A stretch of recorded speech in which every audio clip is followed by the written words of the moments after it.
In this episode of Fictional Hangover, we talk about nipples, groovy mutations, Victorian Dolly Parton, feral librarians, the Codex Eroticus, and necromancy in our discussion of Sorcery of Thorns by Margaret Rogerson. Necromancy! Necromancy!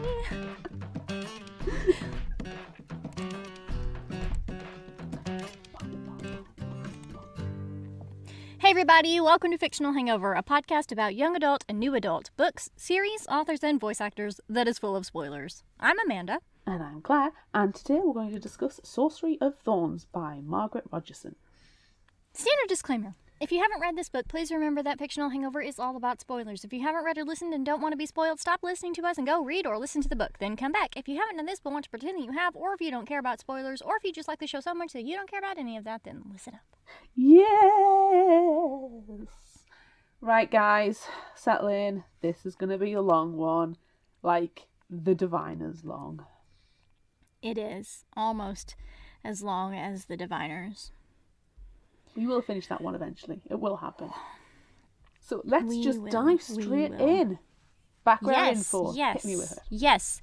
In an interview about Sorcery of Thorns called 5-ish Questions with Margaret Rogerson on frolic.media, she was asked about 5-ish questions. She was asked about the importance of YA, and her response was pretty stellar. Yes, I also love Frolic. I love 5-ish and Frolic. I love everything. Anyway, her response is, I think YA is popular because it's a space where girls, and increasingly people of color, are being celebrated as protagonists. It's unsurprising to me that YA resonates with adult women, too. That's us. Oh, yeah. Because so many of us lacked that element of empowerment in the fantasy we read as teenagers, so it can be tremendously cathartic to experience that later on as an adult. Oh, I like that. That's a really good response. I forget I'm an adult sometimes. Me too. I mean, I don't act like an adult. No. And then I have to do something adulty and I just get very tired. Yeah. I mean, I feel like we're both 12-year-old boys on the inside, so. Completely. Being an adult is so overrated. Yeah. Anywho. Yeah. All right, what are your initial thoughts on this one? I want to say thank you to Brie, superfan Brie, for recommending Sorcery of Thorns to us. It was not on my radar, not something I was particularly aware of. She recommended it, and then all of a sudden, every single book group I looked at on Facebook was talking about this and saying how brilliant it was. Same. Can I just say that I had no idea what this book was about because I was judging it by its cover. And to me, the cover looks very Sarah J. Maas'y, and you know, those books aren't my favorite. So, you know, you see a girl on the cover in a dress, but she also looks like she's gonna fight somebody. I wasn't into it. And it's called Sorcery of Thorns, so I thought, okay, well, there's, you know, there could be magic. Yeah, that's fine. But I had no idea it was about a librarian. At all. No. And now we do. We could have had this back in September when we were lost in the stacks. I know. Missed opportunity. But we didn't. We didn't. But we've rectified it now. We have read it. We're discussing it. Yes. We will still be discussing it come the new year. Yes, because it will take us... Wrong. Yes. All right. Let's dive in. Let's do it. Yeah. Death rode to the great library of Summershaw as night fell. The insignia of the Collegium across Quail and Key shines on the side of the carriage being pulled by wild-eyed horses. Waiting to receive it is the director, whose sword, Demon Slayer, is belted at her hip. Next to her is apprentice Elizabeth Scrivener, armed with salt. The director and Elizabeth take a coffer carefully from the carriage and deep into the vault, wary of the contents as they try to break free. Ooh. Inside is a book a grimoire created centuries ago that has driven dozens of people mad. At first glance, it looks like it is covered in greasy black leather with bulbous protrusions. But then these lumps split open to reveal blood-stained eyeballs that twitch and roll. This is the Book of Eyes, created by sorcerers to reach into the mind of others. The general belief is that sorcery is evil, and it was only the reforms that stopped sorcerers from continuing to bind books with human parts, making grimoires such as the Book of Eyes exceptionally rare. These high-class grimoires are dangerous. If damaged, they can transform into a Malefit. Battling one resulted in the scar the director has down her face, and it was with Demon Slayer she defeated it. With great care, Elizabeth and the director inter the Book of Eyes in the vault, but all the while, Elizabeth hears it whisper, "Apprentice, I see you. Look at me. Look." It's creepy. It's so creepy. How amazing is it that the director has a sword to fight books? I love it. It's one of the greatest things ever. It's so good. It's so good. I demand you get a sword for the library now. I have a sword in my office. Well, that's good then. The Great Library of Summershaw is one of Ostermere's 6 great libraries. 5 of these great buildings are evenly spaced in a giant circle, with the 6th in the capital city of Brassbridge at its center. Elizabeth has spent her entire life being raised among the books and grimoires of the Great Library of Summershaw, having been abandoned there as a baby. Now, at 16, Elizabeth is an apprentice, trusted to deal with the transfer of Class 1 through Class 3 grimoires. The Book of Eyes was a Class 8 on the 10-point risk scale. She's working on these when heated voices catch her attention. The director and her former tutor, Master Hargrove, are discussing her. Master Hargrove questions Elizabeth's suitability, advocating for her being sent to an orphanage. What? She's 16. At 16. She's been there for a while already. I think it's a bit late. I think she's fine. Yeah. I think she's fine. Luckily, the director is in favor of her staying, citing her special connection to the books in the Great Library. This strengthens Elizabeth's resolve to prove herself. Contrary to their belief, Elizabeth has a friend other than the books. Catrian Quillworthy, who she met when they began their apprenticeship, and she has news. Ooh. A magister has arrived for a trip into the vault, and while the wardens are tense, Catrian persuades Elizabeth to go take a look. Ooh, mischief. Ooh. Elizabeth and Catrian sneak into the reading room, and while Catrian rifles through drawers for science, of course, Elizabeth smells of caustic and natural order. How, she would imagine, burnt metal would smell. Ew, no. Quickly hiding when they hear someone coming, they spy Magister Thorn being led into the room. Elizabeth judged he wasn't much older than her 16 years, though he has a vivid streak of silver through his black hair and cruel grey eyes that looked straight at her hiding place. As the Magister draws near, one of the grimoires grabs at Elizabeth's robes, and as she yanks at it, she takes the bookcase with her in the fall. We've all seen that movie. Oh, it's so good. Frozen in fear on the floor, Elizabeth is convinced Magister Thorn is going to hurt her. She's heard the tales of sorcerers sacrificing innocents and eating babies, drinking blood and all sorts of stuff. Instead, Thorn finds it amusing. He expected strange things, but not feral librarians roaming the stacks. Always expect feral librarians.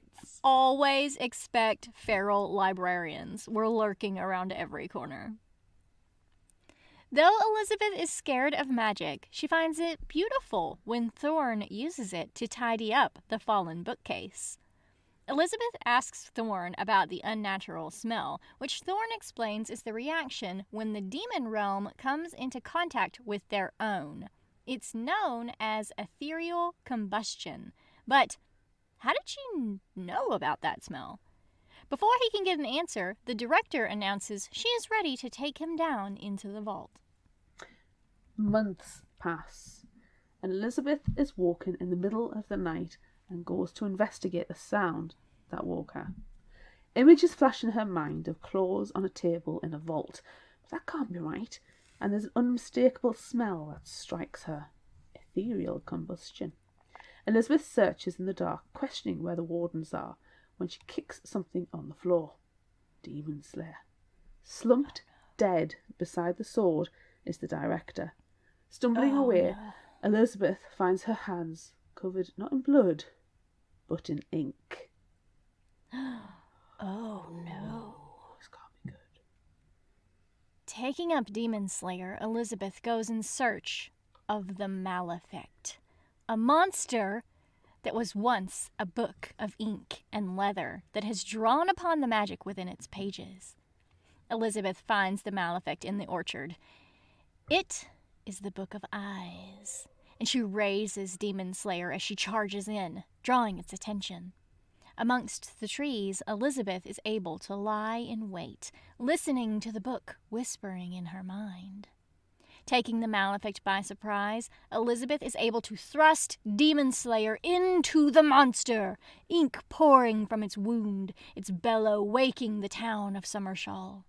Elizabeth flees, but the monster soon catches her at a warden's supply cache. Struggling against it, she throws a pouch of salt, and as it screams, she drives Demon Slayer through a bright blue eye. Ink bubbles, the many eyes twitch, and the leather skin cracks and peels before the Malefict disintegrates as the great library's bell starts to ring. That's amazing. That is amazing. Ooh. Amazing. Yes. Master Yes. Hargrove and Warden Finch argue over Elizabeth's culpability. Surprisingly, Master Hargrove is defending Elizabeth against Warden Finch's accusations that, of the two people who handled the Book of Eyes, one is dead and the other isn't. Shocking Elizabeth, Master Hargrave tells Warden Finch that the director left Demon Slayer to Elizabeth in her will, and that logic must be employed. Too late! Warden Finch, who has begun calling himself Director, has already contacted the Magisterium and refuses to listen to Elizabeth's lies, Ugh. sending her Ugh. to the dungeon until the sorcerers come to collect her. Ugh. Yeah. Ugh, that guy. Ugh. For over a week, Elizabeth waits in darkness, hopefully having a naked dance party. She's not having a naked dance party, guys. Sorry. Hashtag callback. Hashtag Vampire Book Club. Let me start over. For over a week, Elizabeth waits in darkness until the day comes when Finch throws her out into the courtyard, where a carriage with intricate thorn detailing is waiting for her. A hooded figure emerges from the shadowy carriage and introduces himself as Nathaniel Thorn, the magister she met months before, and advises she shouldn't run because it will only make her look guilty to the Chancellor. Who's the Chancellor?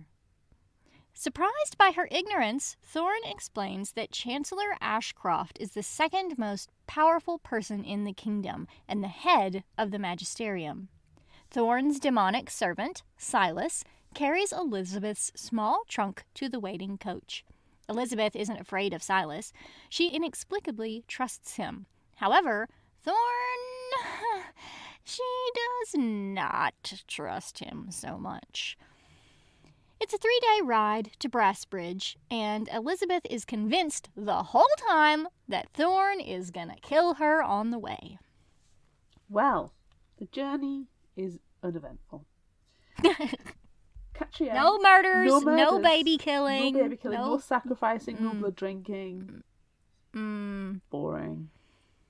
Catriine was able to smuggle a lexicon of sorcerous arts in Elizabeth's belongings for her to use to gain knowledge or hit someone over their head, practically. Silas always seemed to be in the way of her escape plans, and Thorn showed no signs of trying to murder her. An attack does come when they reach Brassbridge, and on entering the lodge, a hooded figure grabs Elizabeth and holds a knife to her throat. Gasp! Not too much, because it's against your throat. Nathaniel is laid back by the whole assault and attempted abduction of his charge. Together with Silas, they dispatch the man before fiends, lesser demons who are illegal to summon, come after Elizabeth. Nathaniel creates a magical whip, cracking it into the nearby building and bringing it down on the fiends. From the rubble, Elizabeth grabs a metal bar as a weapon, and together they head back to the carriage where they are chased by the demonic beasts. They make a stand in a busy square surrounded by vendors and other carriages, Elizabeth wielding the metal bar, Nathaniel summoning magic, and Silas using his claws. The end of the fight is hazy, and Elizabeth wakes in bed with the sun in her eyes, and Silas making her tea. Nathaniel and Silas have brought her to the Thorn estate. The fight the previous day has made the morning papers, and the headline reads, "Suspect or Hero." Details of attacks and sabotage in libraries other than the one Elizabeth came from are given, and there's also mention of the fiend attack in Brassbridge. In light of the public outcry in her defense and the other library reports, Elizabeth's hearing has been called off. Now she is to speak to the Chancellor directly. Ooh. Well, Elizabeth is all dressed up with only Hemlock Park to go to, and there are sorcerers everywhere, any one of whom could be the library saboteur, which is a chilling thought. Eventually, the carriage takes them to the Chancellor's residence, Ashcroft Manor, and it's the size of a palace, with a gauntlet of journalists waiting for them.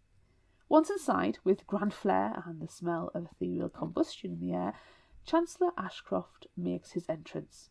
With simpering aplomb, the Chancellor declares to the congregated press that Elizabeth is cleared of all charges, and he shall send a personal recommendation that she be considered for warden training. Unbeknownst to Elizabeth, she is also to move into Ashcroft Manor. Right now, because there goes her trunk. Oof. Elizabeth is also expected to attend Ashcroft's gathering that evening, which went exactly how most gatherings of self-important rich people with more power than sense goes. After dinner, though, Elizabeth finally meets Ashcroft's demon retainer, Lorelei, who is entertaining the gathering with her singing, but who only has eyes for Elizabeth. Oh. Demonic eyes. Oh. A woozy sensation passes over Elizabeth when Lorelei approaches her, and she falls into the demon's arms. Demons typically have the ability to manipulate the minds of humans, but Elizabeth didn't feel the desire to give in to Lorelei, and so she wasn't overpowered by her. But the demon didn't seem to notice Elizabeth resisting her, so, she just kind of played along. Lorelei guides a mindless Elizabeth through the manor and into a drawing room where Ashcroft waits. Setting her bonelessly onto a divan, Lorelei and Ashcroft discuss their plans, the attacks, and the director's death. Is this amateur hour? This is amateur hour. Villain amateur hour. It is. Oh my gosh. So the sabotage was all them, and they don't realize that Elizabeth can hear them. Staging Elizabeth's body as if she has had a fall, Ashcroft calls for a physician who blames her fall on an excess of novel reading combined with the excitement of the past few days. Clearly, this physician is a quack, but Elizabeth feels that he's the only person she can trust with the information she has just gained and tells him everything. The doctor then diagnoses her with hysteria, which is common amongst women who read novels, and prescribes bed rest, though a stay in Ledgate Hospital would be his recommendation. I love/hate everything about this section. Yeah. Yeah, me too. Rage, laugh. Rage, laugh. Yes. I want to be diagnosed with hysteria because if there's no cure, I'm fine with that. Yeah, I mean, the cure is bed rest, though they might take away your novels, since that's the cause. I will hide them. Cold, dead hands, I will hide them. Yes. Just listen to audiobooks. They'll never know. They'll never know. It's just Spotify. It's fine. I'm just listening to music. Yeah, totally. It's these groovy new beats. And then you just dance while you're listening to books all the time? Well, to be fair, I pretty much do that anyway. Yeah, me too. For days, Elizabeth is confined to her room. She sees lesser demons everywhere, including the butler, Mr. Hobb. How is Ashcroft controlling them? One day, Elizabeth hears girls at the fountain near her room talking about her. The rumour is that she is deranged and she assaulted the physician. But isn't Ashcroft kind for taking her in? Oh, he's so kind. My guy's so nice. Oh my god. Thankfully. I wish I was deranged. Wait, what? No. I take it back. Okay. Thankfully, the physician didn't detail her ramblings in his notes, otherwise Ashcroft would know that he and Lorelei have no effect on her. Lorelei can sense something is off and suggests Ashcroft enter her mind, but he doesn't. Elizabeth notes that Ashcroft has a Class 5 grimoire on his desk, which is illegal to own privately. Elizabeth fakes a fainting spell and waits for Lorelei to leave before asserting her will over the grimoire, the Codex Demonicus. She saw this in Thorn's carriage on the way to Bassbridge. Before she can investigate further, Lorelei returns with Ashcroft, who, clearly done with the situation, burrows into her mind to try and find out what she knows about him. Elizabeth focuses hard and only offers up the memory of the director telling her that she belonged in the library. Dissatisfied, Ashcroft tells the lesser demon butler, Mr. Hobb, to make arrangements to have her moved to Ledgate Hospital. Oh no. Oh no, you don't want to go there. Ooh. Ledgate Hospital is a place of suffering, not healing, where people are sent to disappear. But Elizabeth isn't gonna let that happen to her, so after a quick knee to the groin of the guard, she's off. As she hides Mr. Hobb in his true goblin form. Come on, Mr. Hobb. He's a hobgoblin. Come on. You can come up with a better name than that. Whatever. So he comes hunting her. A girl from the hospital, Mercy, has also found Elizabeth, and she tries to help her, but Mr. Hobb chases them until they escape through an iron gate and part ways. Thinking. Yeah. Ugh. Elizabeth tries to contact Master Hargrove at Summershaw and spends the days waiting for his response, sleeping in the streets where she gets sick. As she wanders the streets, she finds out about another attack, this time by a Class 9 Maleficent. She's running out of time and counting on Master Hargrove to respond to her letter explaining what happened to her with the Chancellor, but the reply she gets isn't what she hoped for. Suddenly, Elizabeth spots a young boy and is convinced he is actually Nicholas's demon Silas in disguise. She hastens after him down an alleyway where she is promptly threatened by ruffians, but Silas rescues her. Gathering her up, Silas takes her to Thorn Manor. Silas explains to Nathaniel how he found Elizabeth, that he senses something is not right between the worlds, and only Elizabeth stands in the way of the disruption. Ooh. I really like that scene. Silas just struts in. There's a little bit of blood on his jacket. It's fine. All those guys are dead now, don't worry. I just like the fact that Elizabeth just keeps offering him her dress or cloak or something for Silas to clean the blood off himself. There you go. Don't have a hanky, here. use my dress. Your appearance is much more important than mine. Elizabeth wakes in bed, tea, services, and breakfast laid out beside her. She remembers Silas's kind and gentle treatment, and then realizes, other than the letter from Summershaw, she has nothing. How is she going to fight the Chancellor? Suddenly, there's a knock on the door, and Nathaniel comes in. Elizabeth shows Nathaniel the letter, which confuses him before she explains the truth about the Chancellor. As she explains, emerald sparks flicker from Nathaniel's hand, and the room falls into darkness. Nathaniel is astounded that Elizabeth was able to resist the Chancellor's spells. Elizabeth implores Nathaniel to help her make the Collegium believe her. She says the Great Library of Harrows is one of the Chancellor's targets, and its vault holds 2 of the 3 remaining Class 10 grimoires. Ooh. Nathaniel believes Elizabeth, but unfortunately, he points out that since the Chancellor had her declared insane, her word will mean very little to anyone of consequence. He tries to get her to leave it alone now that she's safe, but Elizabeth has set her course. Later, Elizabeth is exploring Thorn Manor. The residence seems empty until she finds one door with green light seeping out. Nathaniel is working on an illusion for the royal ball of a magnificent fairy tale forest.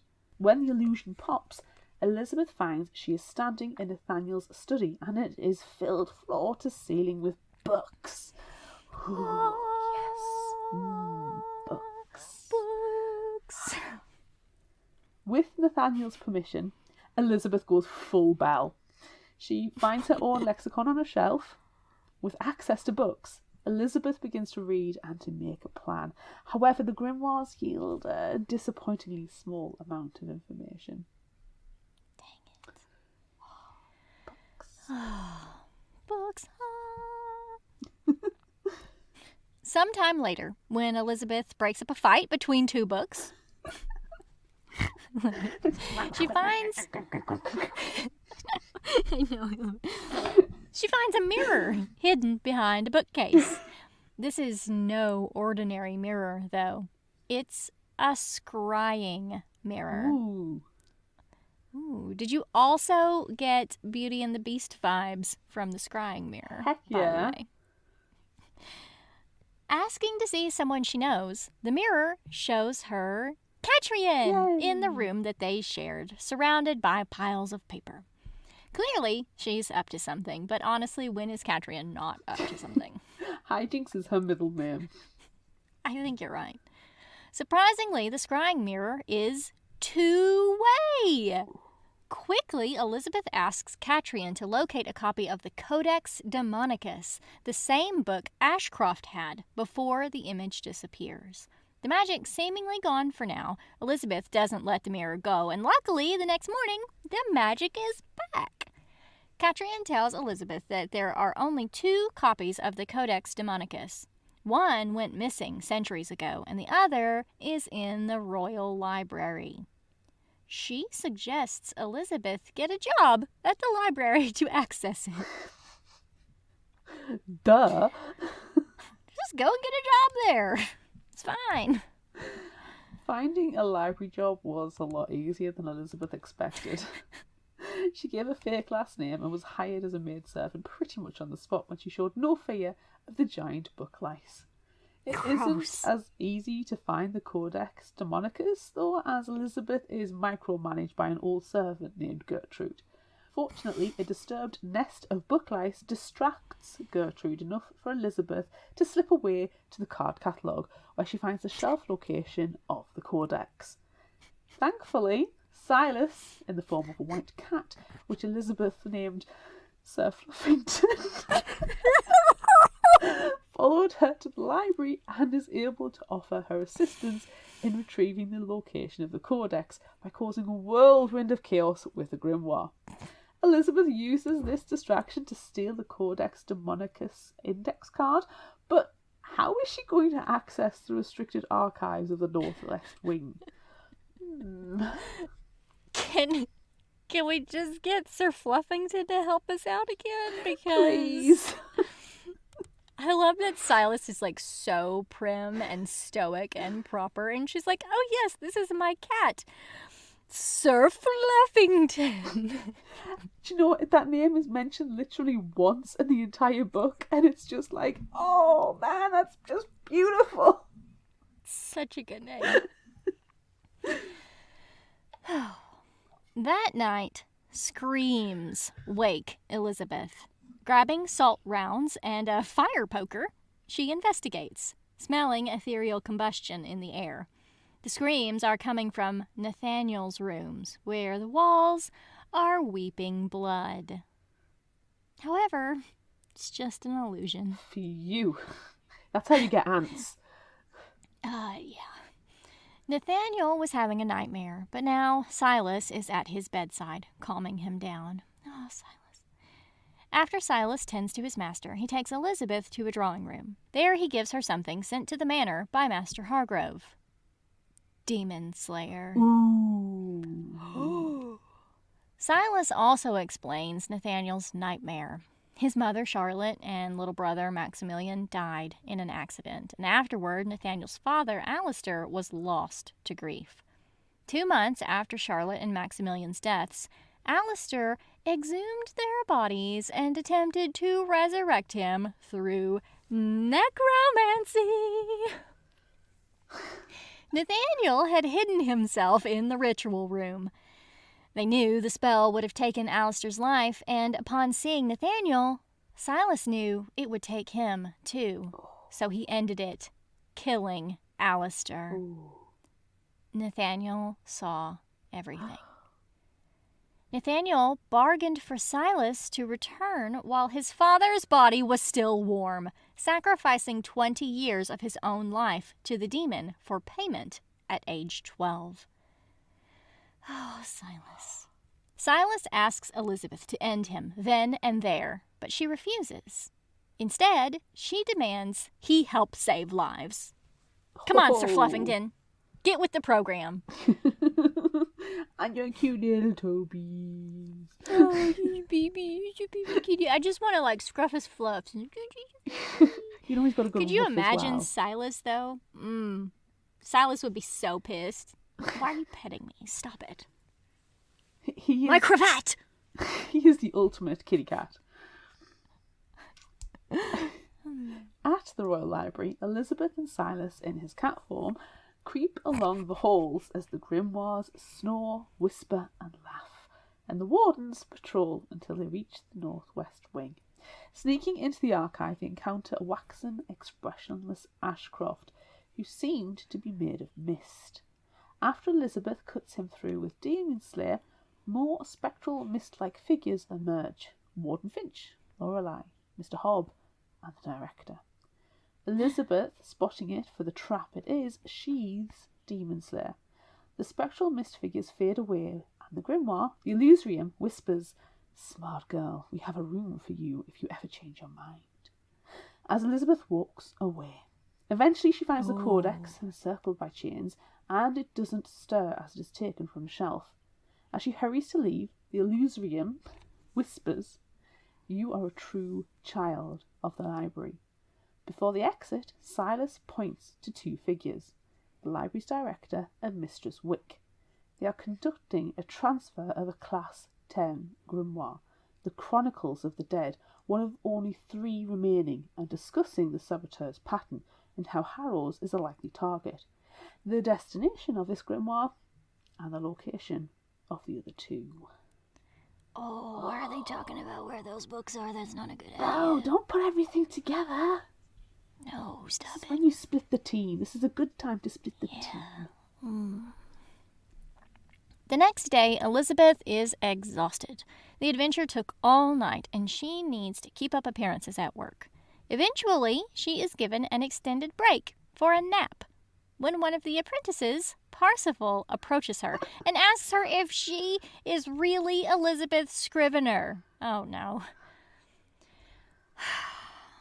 I'm so proud of Parsifal for, figuring out who she is.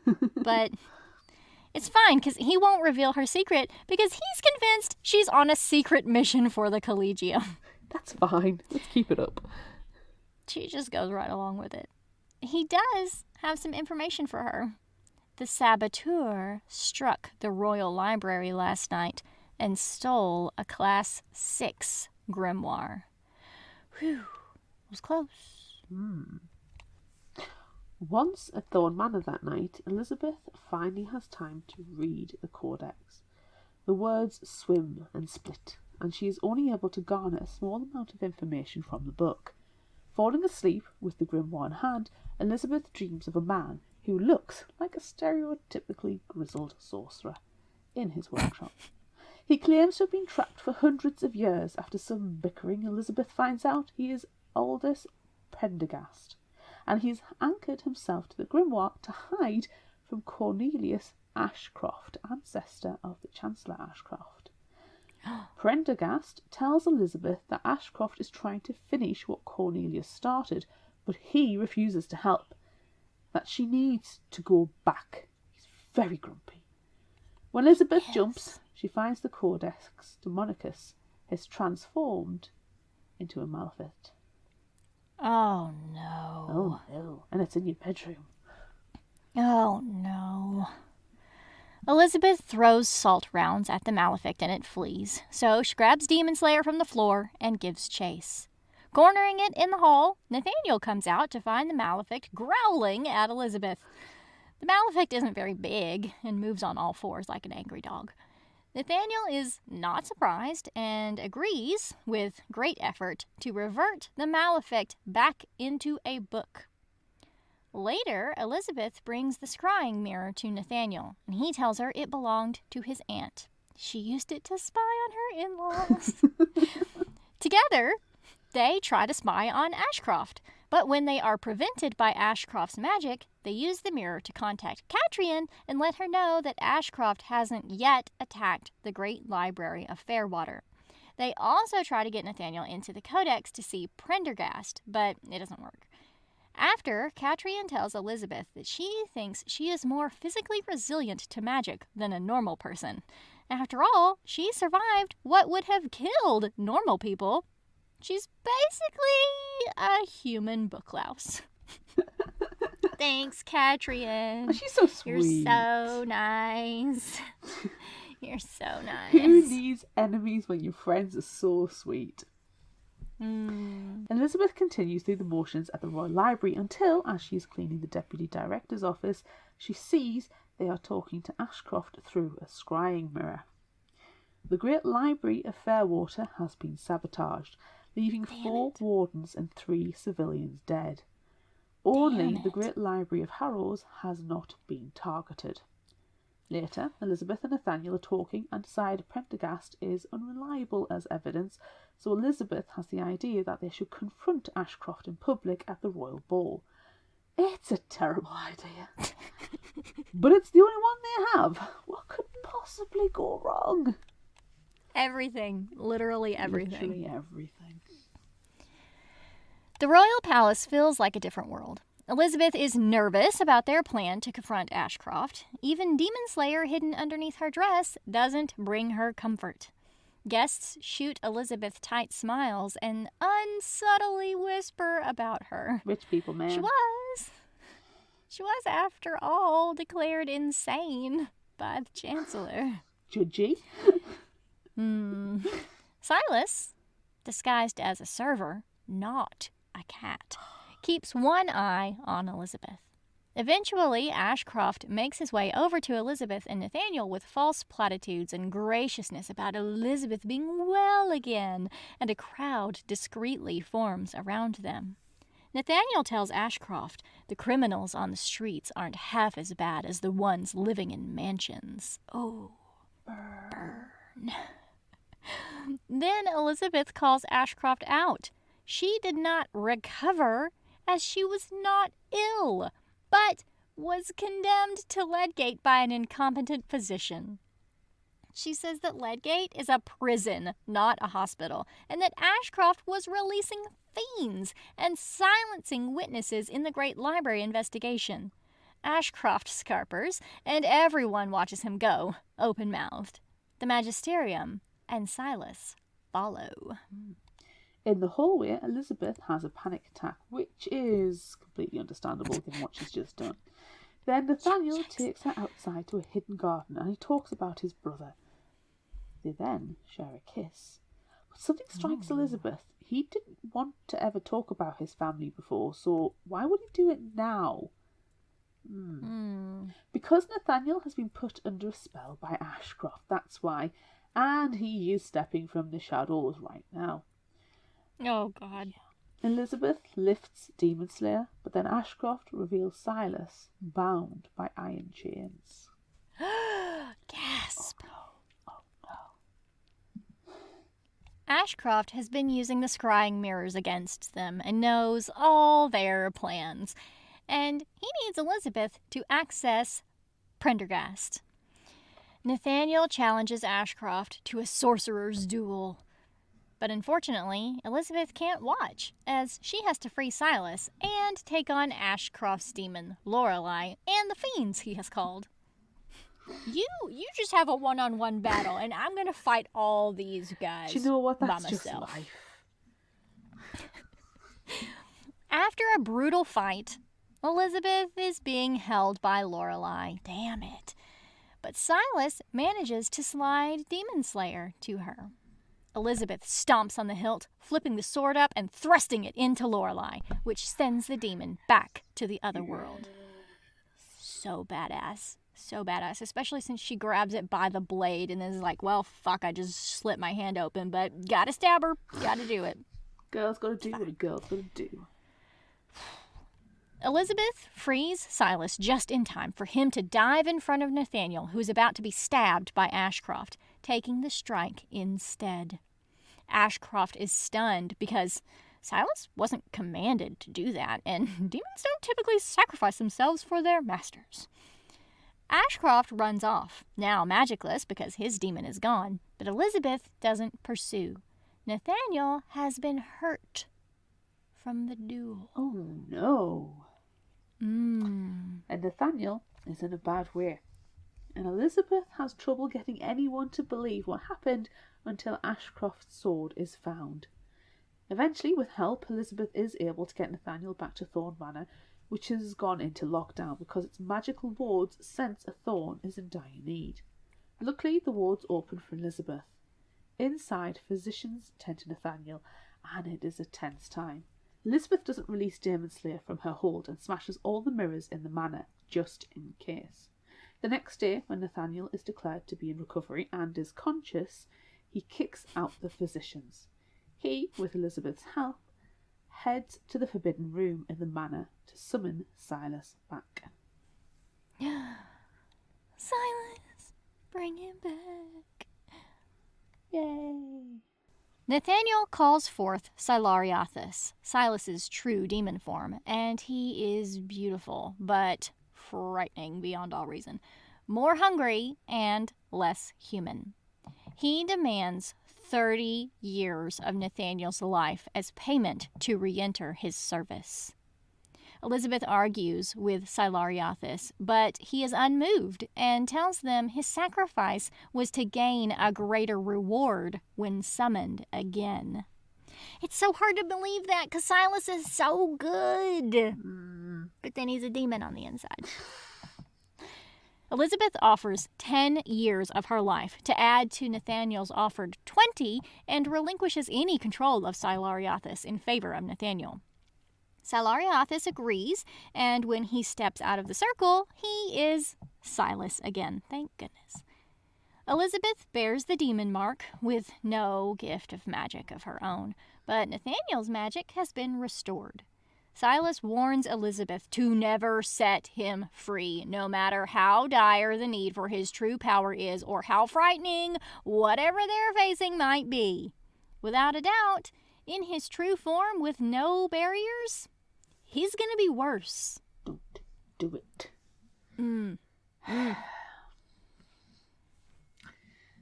the days that follow, Ashcroft is dragged through the newspapers with the magisterium hunting him down, though he is believed to be hiding behind the wards of Ashcroft Manor. While Elizabeth waits for Nathaniel to fully recover, since the summoning took a lot out of him, a package from Catriona arrives. It's a map of Ostermere, and on it she has marked the attacks in red ink. Later, when things are heating up between Elizabeth and Nathaniel, wink, wink, Silas unfortunately has to interrupt them because something is happening to the Codex Demonicus. It's transforming into a Malefit. Oh no. Not again. Not again. Come on, they were just getting somewhere. When Elizabeth and Nathaniel reach the study, it looks like the Codex is being tortured. Oh. Without hesitation, Elizabeth goes into the Codex, taking Nathaniel with her, and finds the workshop in disarray. Pendergrass is crumpled on the floor and as grumpy as ever. Ashcroft somehow found a way in, and Pendergrass couldn't resist the torture and told him everything. Dang it. The Great Libraries form a pentagram, and Cornelius Ashcroft built the Great Libraries as a form of a summoning circle. Defeating the Malefics and sabotaging each library is a part of the summoning process for a great evil, a creature of almost limitless power, Archon. Dang it. They must journey to Harrow with all haste. Pendergrast gives some of his blood to them to drink, which will transport them through the other world to Harrow's. Fast travel. Yeah, geez, and they need it. This is about to get bad. Yeah. They arrive close to their destination. Silas can't accompany them inside, so he disappears into the forest in his Sir Fluffington form. And Elizabeth and Nathaniel finish the journey on foot. The Great Library of Harrow's is cut into a mountain and rises like a black citadel surrounded by barricades. Thankfully, they are able to gain admittance and are granted an audience with the director if all weapons are left outside, and Nathaniel is shackled. As they walk to the director's office, they can hear the screams of a captive Malefit that guards the vault. But they also use it for combat practice, and it's coming from the dungeon. It's not a pleasant place. As news of Ashcroft's betrayal hasn't reached Harrow yet, the director doesn't believe their claims and says Elizabeth is addled by demons. She does bear a demon mark now. The director orders them to the dungeon to wait out their claims. Though Nathaniel has every faith that Silas will come rescue them, because he always does, the wait is horrible. As Silas is no amateur, he sneaks into the dungeon and is able to free them with a set of the warden's keys he managed to pick up, and they even find Demon Slayer on their way to the vault. First, they need to get around the Malefic guard, who is the size of a house and trapped in an arena-style pit. Behind it is the vault, protected by a portcullis. Before they can do anything, the director enters, heading toward the vault. To get past, the director uses his key, which drags the Malefic up, making it hang like an animal waiting to be slaughtered. Elizabeth hurries after the director and prepares to stop the Malefic, but they're plunged into darkness by the Malefic's massive form. However, it doesn't attack because Silas has bitch slapped it down. As they sneak through the halls of the vault, they find a warden under a sleep spell. Suddenly, it dawns on Elizabeth, but it's too late. It's not the director they followed into the vault. Then, Ashcroft steps out of the gloom and offers them a grotesque smile. Oh no. Ooh. Ashcroft has been possessing the directors and forcing them to perform the sabotages of their own libraries. Oh. Ashcroft taunts Elizabeth with the Summershaw director's possession and death as they move into the vault's centre where the Class 10 grimoires reside. The Librum Draconicum, the Oculus, and the Chronicles of the Dead. Ashcroft pulls the director's sword and inserts it into the hidden mechanism in the middle of the Great Library sigil carved into the floor and opens a passage, creating a crack into the cavern. While Elizabeth tries to run, Ashcroft plunges his hand into the living heart of the Chronicles of the Dead, causing it to transform into a malefic, before relinquishing his control of the director. He is grotesque. There's not even words. He's the worst. With a small touch, the malefic empties the director of his life, and he explodes to dust when he lands. Then the malefic turns to Elizabeth, but she and Nathaniel manage to escape through the weakened portcullis, its bars having been twisted from Ashcroft's actions earlier. In the distance, they hear a warning bell toll. When they exit the underground hallways, it's into the chaos of battle. The malefic is drawing strength from each life it takes. The battle rages, and the new director enlists Nathaniel's help to put down the creature, even though directors never trust sorcerers. Silas can't fight it because the book was created by Balthazar Thorn, his old master, and his orders forbid him from fighting it even after Balthazar's death. Elizabeth toys with the idea of setting Silas free, but she doesn't. Thank goodness. As the great library crashes around them, Nathaniel has an idea so crazy it just might work. But Elizabeth isn't going to let him do it alone. As Nathaniel walks toward the malefic, Elizabeth heads toward the nearest cannon and fires. The cannonball hits its mark and explodes with salt, causing the malefic to reel back. But then it catches Nathaniel, and its whispers infect his mind, turning him against the girl he loves. Realization washes over Elizabeth, and she steps down from the cannon and into Nathaniel's arms. The vial of Prendergast's blood around Nathaniel's neck is now empty. As they disappear, the malefic howls in fury. Oh, secret fast travel. Oh. Elizabeth, Nathaniel, Silas, and the head of the malefic materialise in an unfamiliar parlour, stunning the ladies who were taking tea. So funny. Realising they are only a short distance from the Royal Library, they dash off, leaving stunned footmen in their wake. Yeah.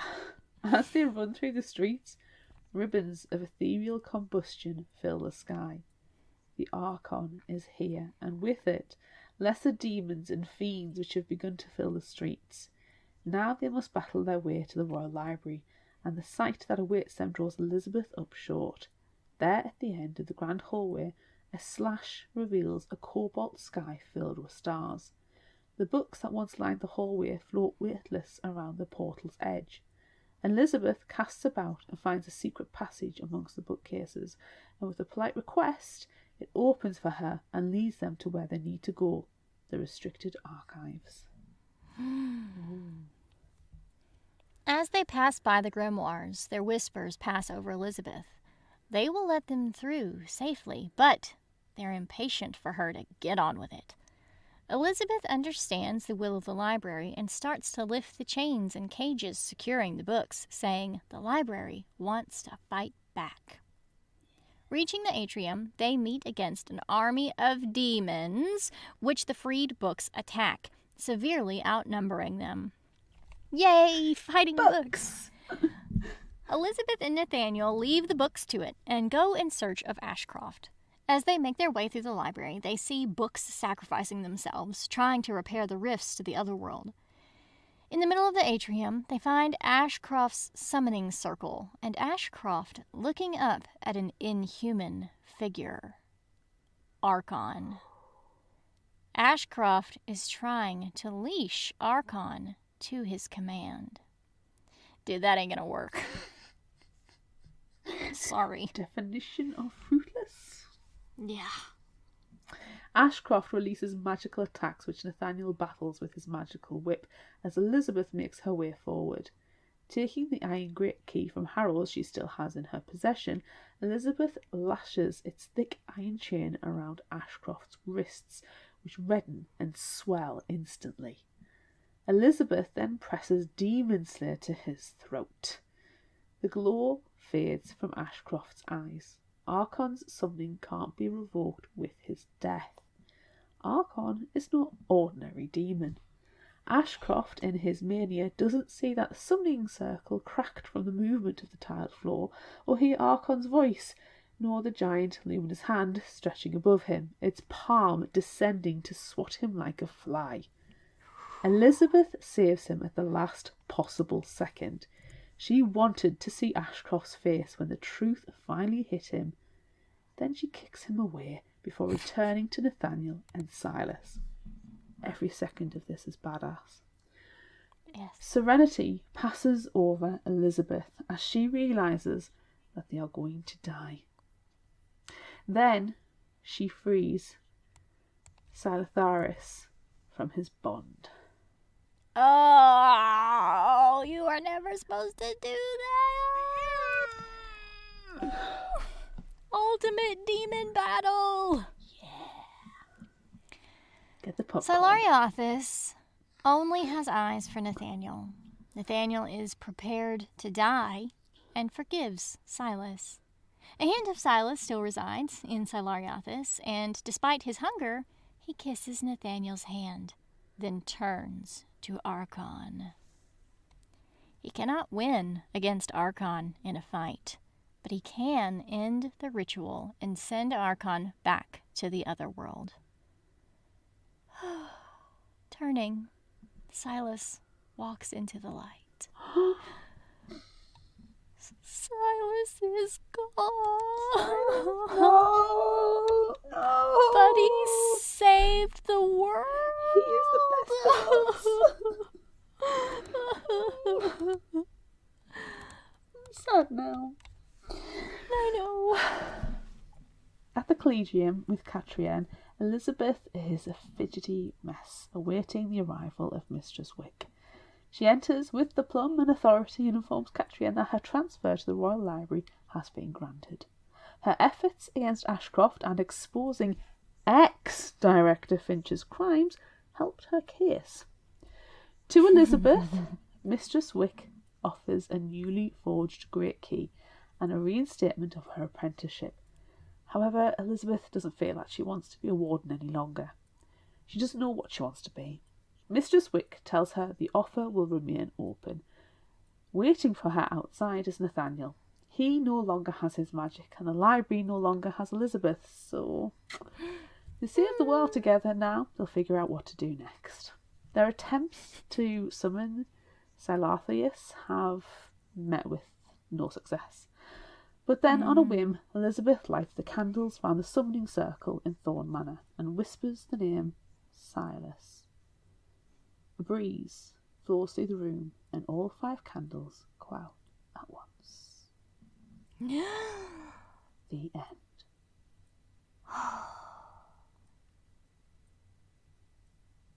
Yay, Silas gets to come back. Sir Fluffington comes back. Yay, that's all we care about. Yay.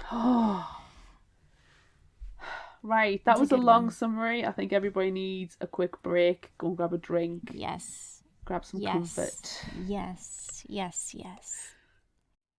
Hi, I'm Michael. I'm Barbara. And I'm Lauren. We are the hosts of Badass Literature Society, a book review podcast where we take book recommendations from listeners like you, read them, and then discuss them on our show. Join us once a month as we dive into the books you picked and talk about them. And don't miss our bonus episodes covering all sorts of random bookish topics that come out in between reviews. Don't worry, if you want to read one of the books, the first part of each episode is designated spoiler-free, so you can listen and see if you'd like to read it, and then come back and listen to the rest later. You can find Badass Literature Society on Apple Podcast, iHeartRadio, Spotify, Amazon Podcasts, and anywhere else you like to listen. Now, back to the show. Wow. We haven't had a long one like that in a while. But it's okay. Everyone enjoys a really long summary every now and then, right? Every now and again, exactly. Right. And this had so many details that were so important. It was worse than writing up a murder mystery, because at least with a murder mystery, when you're done, you can take the red herrings out And there are no red herrings in this book. Yeah, it's just all magic all the time. But I think, the reason why is because it's a standalone. Yes. So you gotta have all the details in there. Yes. That's one of the things I like about this book. It's a standalone. How often have we said it would be lovely to have more standalone and less series? As much as we do love a series, we love a series. But it's nice to have a standalone or a duology. Yeah. Oh, I like a good duology, though. Yeah, there's something very satisfying about those as well. But I'm so happy. Yeah. Thank you again, Brie, for picking this out. It was phenomenal. It was a very good suggestion. Yeah. My favorite part, though, can I just tell you, is that she didn't read it beforehand. Yes. She hadn't read this book either. But she knew, based on what she read, like the description of it, that we would like it. And she was right. She was so right. It's like she's in our brains. She knows us. I know. It's scary and I like it. I know. Librarians and demons. Like, and badass women with swords. What else could you need? I love that Elizabeth just ran towards everything. She's like, no. Yeah. You can't do this by yourself. You need me. No, she is not a damsel in distress. The exact opposite of a damsel in the distress. And yeah, she picks up on so much and reads the situations. And, like, you know, she could have quite easily in Ashcroft's study, when they think she's under the spell, have not kept that up. She could have quite easily, you know, given the game away by accident. And in some books that would have happened, and it was like, no. She's like, hang on, this is not this. I should not be hearing this. Ooh, this is good. Mm-mm. I best pretend. And it was just brilliant. Just constantly her running towards the danger and solving the problems. I loved it. I really loved that about her. I also really liked that after she's been, you know, faking not knowing what's going on, and they're like, well, it's time that we lock her away. And then she's like, ain't gonna deal with that. And she knees the guy in the crotch and runs. How pathetic. Perfect. Is that guard? I mean, surely, when you're taking people into the mental hospital, the person's going to be kicking and screaming. You would guard your more sensitive bits. Surely. Yeah, you should probably wear a cup. At the very least. Some chainmail, you know, depending on the time. Depending on the time period, you know, cover up your bits. Nope. Obviously not paid to have brain cells.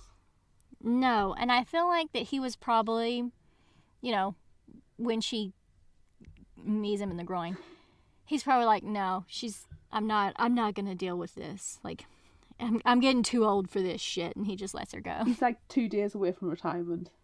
He is. He's 2 days away from retirement, and then he's, you know, he's gonna get shot at the end or something. If he stayed in the book, he definitely would have gotten shot in the end. Yeah. Never. Yeah, something bad would have happened to him. On the day before his retirement. Exactly. Never announce your retirement. Yeah. Yeah. If cheesy cop movies have taught us anything,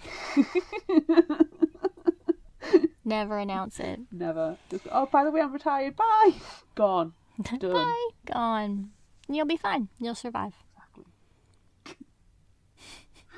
Can I say my one thing that I didn't particularly enjoy about the book? Yeah. Or it's not necessarily didn't enjoy, I just didn't need. Yeah? It was the Elizabeth Nathaniel romance. I didn't need it. Yeah.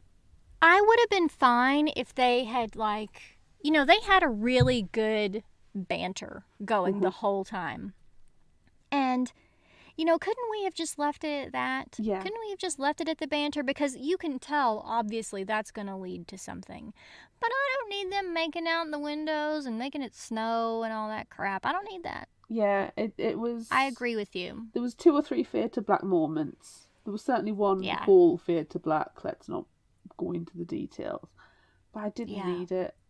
And I like a story where people just are friends. Yeah. It feels more lasting. And they, Yeah. like you said, they had great banter. And they had a very friendly banter. And I liked Yeah. that. Yeah. So it didn't. The romance brought nothing for me. It could have been left out, and it would have been just as good a book.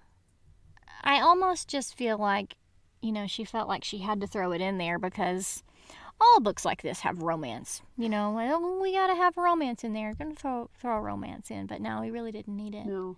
Especially, I felt really awkward when, she was describing how Nathaniel parted her robes with one hand. Ew.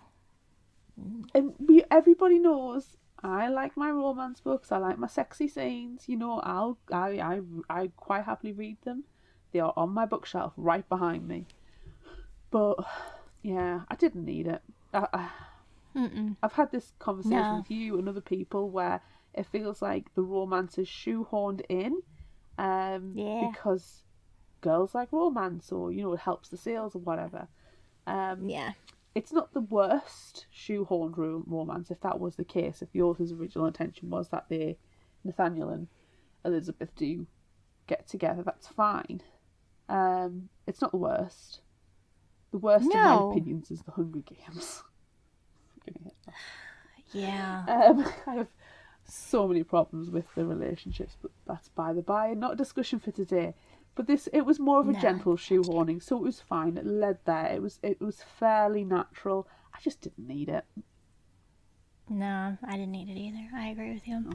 But you know what? Much good friendship going on though, wasn't there, with Silas? Yeah. And Catrian. You just that bonds. Yeah, I really like that. Yeah. And there was so much other good stuff that even though we weren't there for the romance, there was so much other good stuff that kept the story going, and it was wonderful. So. Oh, exactly. I mean, I've still given it 5 out of 5 stars on Goodreads because there was just so much good into it, and it was quite relentless in the action as well. Like the first third was a lot of establishment, so it was up and down, but probably from halfway to 2/3 of the way in, it was action. And I remember reading thinking, I need to stop now because I need to stop before the big finale starts. But actually it was already there from the moment the Codex Demonicus starts to be tortured and crumble. That's the beginning of the end scene, the final act. Yeah. And that's a big chunk of the book. Yeah, it is. Yeah, there was a lot. There was a lot going on. But there's 6 libraries and we gotta bust through all of them. Well, this one's sabotaged, this one's ruined, this one's ruined, this one's ruined. Oh, hey, guess what this one is too? And this one? Oh, we might as well just finish it off. And here's a demon. I liked it though. I liked that Catrian realized that and drew it on a map. And she was like, hey, look at what is happening here. They're attacking the libraries in a counterclockwise circle. And oh my god, that means terrible things are about to happen. Oh, I adore that character. I love Catrian. She was so good. You know what? There were so many good characters in this book. I know.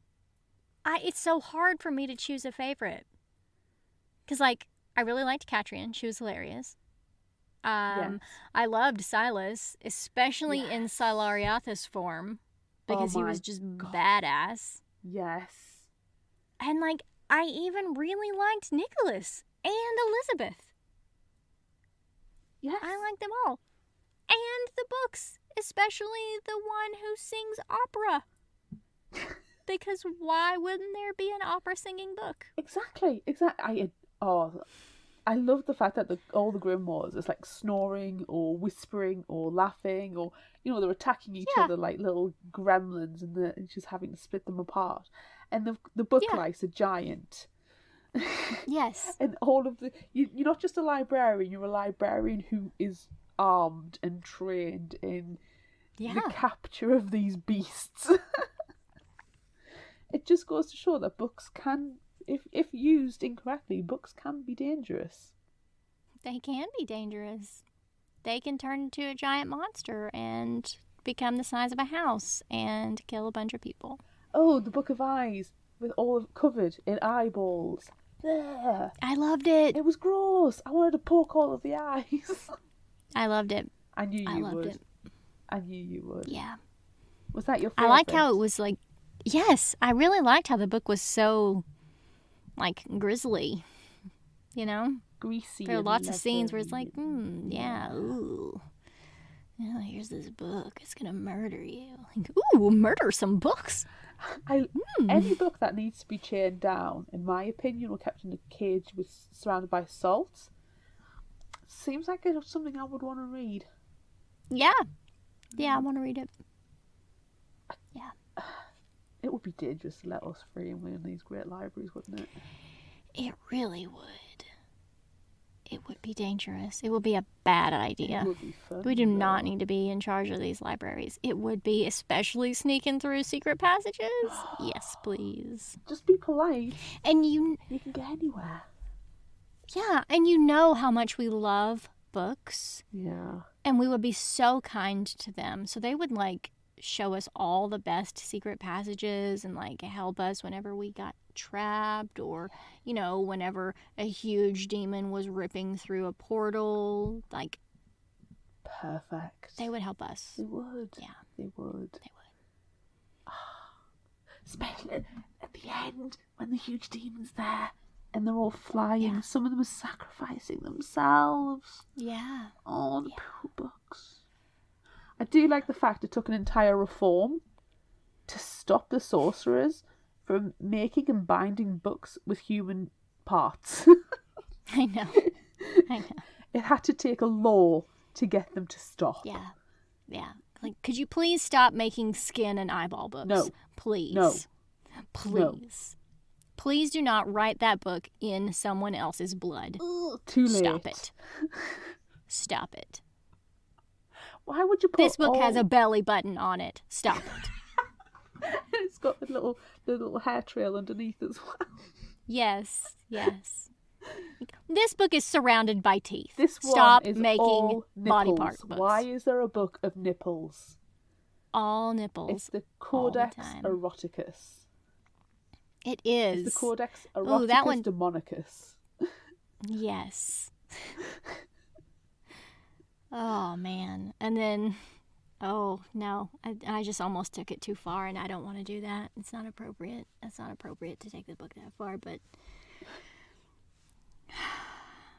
Do you just want to touch? You just want to, like, run your hand over the nipple book and see if it's smooth or bumpy? Just poke each one. Just give them a little twist. Yeah. Tweak. Yeah. But some of them, they're going to be all different sizes and shapes, and some of them are going to have hair rings around them. And Yeah. Yeah, some of them are going to be real big. Well, Some are going to be tiny. if it's a little bit chilly, some of them they could grow out a little bit and protrude a little bit more. Yeah. And what was if it's that horrible leatheriness? Oh, yeah. I don't want to touch a leather nipple. It could be like a couple of like cow udder styles as well. Yeah. It's a bit weird. Yeah, I don't want to read that book. So Like, eyeballs. what's on the inside of it? Eyeballs, teeth, ears. Yeah. But, like, what's on the inside of the nipple book? You know, while we're taking this too far, what's on the inside of the nipple book? I get the feeling it's going to be a lot of wood cutting pictures, prints. Mm-hmm. And it's going to be those medieval styles where it's like the demons and the devils, and they're looking at being all erotic with women or men, Everyone. everyone, Cows. everything, and it's basically like 50 Shades of Grey style, but because it's just wrong. Yeah. Mixed with the Kama Sutra, mixed with demons. Yeah. Yeah. Mixed with nipples. Yes. There was an academic on Twitter I follow who she's a medieval literature academic in America, and she posts pictures regularly of these type of woodcutting things because she's a massive feminist. And one of them is this devil, and he's looking at absolute horror and disgust, and the woman's holding up her skirt, and basically he's like, ah, pussy. Yeah. Ah, what do I do with that? It had me in kinks. That's wonderful. I will have to try and find it, and I'll post it on the Patreon group. Please do. Do you know what that just reminded me of? Do you remember the House of Night novella? And there was the drawing of the bull, and the bull was just a vagina. Yes. Do you remember that? Oh my god, yes. That was so funny. Vagina bull. Those drawings, like every other page of those illustrations, it was just fantastic. But that one was definitely a vagina. It really was. A big flappy bull vagina. Anyway, let's stop talking about that. We just got like an X rating for that segment. It was an X-rated segment. The nipple segment. The nipple segment. Yes. Yes.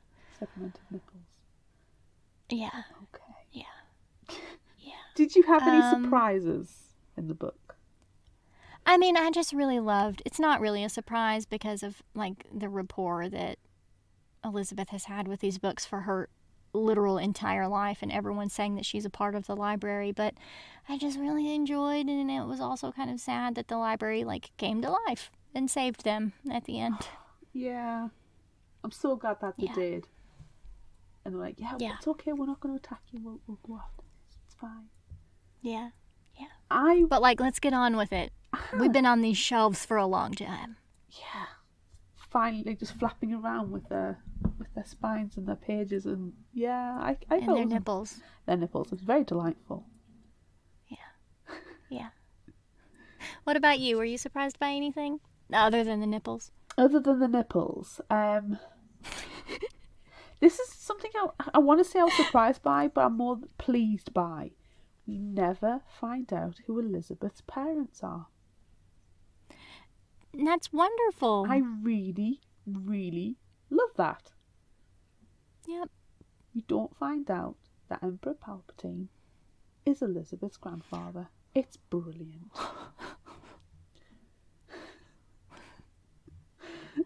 That would have been terrible. I think I've just made people vomit.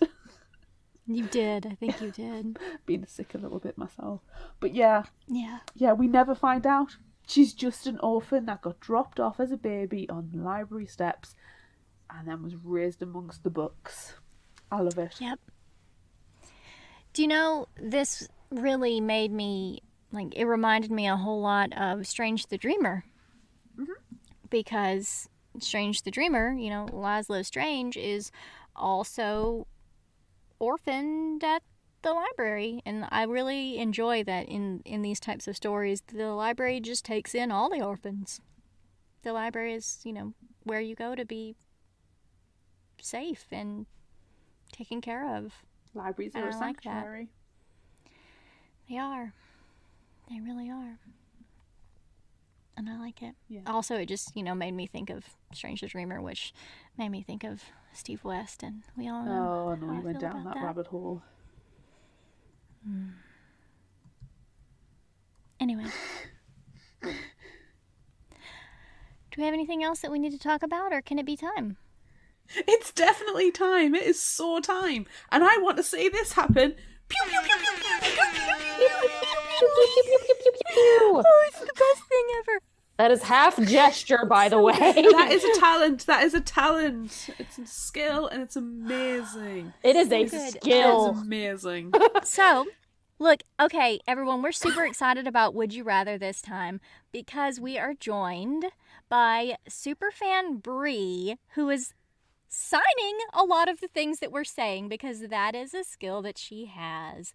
And it's amazing, and we might get distracted by watching her hands talk. This is a great time for everyone to join our Patreon bonus tier so you can also witness the magic that is Bree's hands. And also her face. I'm watching the face because it's just glorious. Expressions are an so integral part of the oh my grammar. gosh, you're amazing. Okay, stop fangirling, Amanda. You have other interpreter friends too. Oh, okay. Also, is it weird that I'm fangirling our fangirl? Yeah, a little bit. We need to play Would You Rather. Oh yeah. It's important. That's why we're here today. Can we do the intro again? Do we need to do the intro again? It's just so I can do the pew pew pew. Do you just want to see her pew pew again? Is it time? It's time. It's time for It's Would You time. Rather. Yay! Pew pew pew pew pew pew pew pew. It's the best. Okay. What's our question? Right. What's our first question? I can't contain myself. Nothing in comparison to that. We asked on social media, would you rather be a librarian without any magic of your own who works with magical books, or be a sorcerer who has to rely on dangerous deals for your power? Overwhelmingly, everyone wants to be a librarian. It was amazing. Facebook, 100% librarian. Instagram, 83% librarian and only 17% sorcerer. Twitter, 60% librarian and 40% sorcerer. And on TikTok, 81% librarian and 19% sorcerer. Those figures are amazing. Can I tell you guys a secret about me posting this on the board at my library? That they all wanted to be sorcerers. All of the librarians chose sorcerer. They know the truth. Yep. Indeed. Do we want to share some comments? Yeah. They're making I'm a all- deal I'm with all a about it. demon. Yeah, I wouldn't mind what the demon was. Quite fetching. Yes, let's comments, Amanda. Colin on Facebook said, librarian for me, please. I've never been very good at haggling, so making a deal with a demon that in some way involves my immortal soul probably won't end well. Plus, librarians are awesome. Dakota on Facebook says, librarian, because books. If I'm a sorcerer, when will I have time to read any books? If I don't have any magic of my own, can I steal someone else's and still be a librarian? That would be a win-win. Yes, it would. That feels like an option C. Technically, according to the story. Definitely. Quinn Lefroy on Instagram said, librarian, because even without magic, they are superheroes. Yeah, they are. Who do wear capes on occasion, if it's costume day. I've been known to wear a cape. No capes. Steph Inc. Creations on Instagram said, librarian! Having the information can be more powerful than you realize. Books Are Forever on Instagram said, librarian, because books, forget the magic, it's the books that matter. YA Book Chat on Instagram said, a librarian with magical books. So much potential there. Everybody's going for the loophole. Alison Chase Williams on Instagram said, librarian with magical books. Rebecca Garner, author on Instagram, said librarian with no powers because I still get magic books and I don't have to live dangerously, LOL. And L20 Kevin on Instagram said, being a non-reader, I'd be no help to anyone in a library, so gonna have to make a deal with the Crossroad Demon, even if it means he comes for me in 10 years. At least for 10 years, I'll have ultimate cosmic power. That's excellent. Do you know...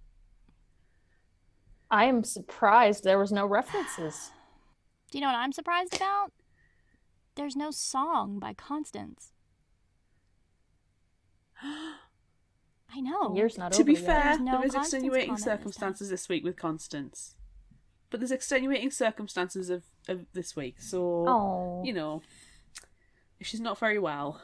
That is true, but I hope she feels better so soon. do we. So do we. We love you, Superfan Constance. So, Superfan Bree, Yes, always. what are you choosing? Oh yeah, it is my turn. So I'm a big fan of the show Once Upon a Time and Rumpelstiltskin specifically, and he's got a special saying. Let me see if I can do this. All magic comes with a price, dearie. It's a horrible impression. But yeah, I'm going to have to go librarian with the magic books. Because that magic comes with a price, but it's more of an ideological price rather than, actually leeching years off my life. Even though if Silas was the one, then I might change my mind. But you can't always get a Silas. What are you doing, Claire? Yeah.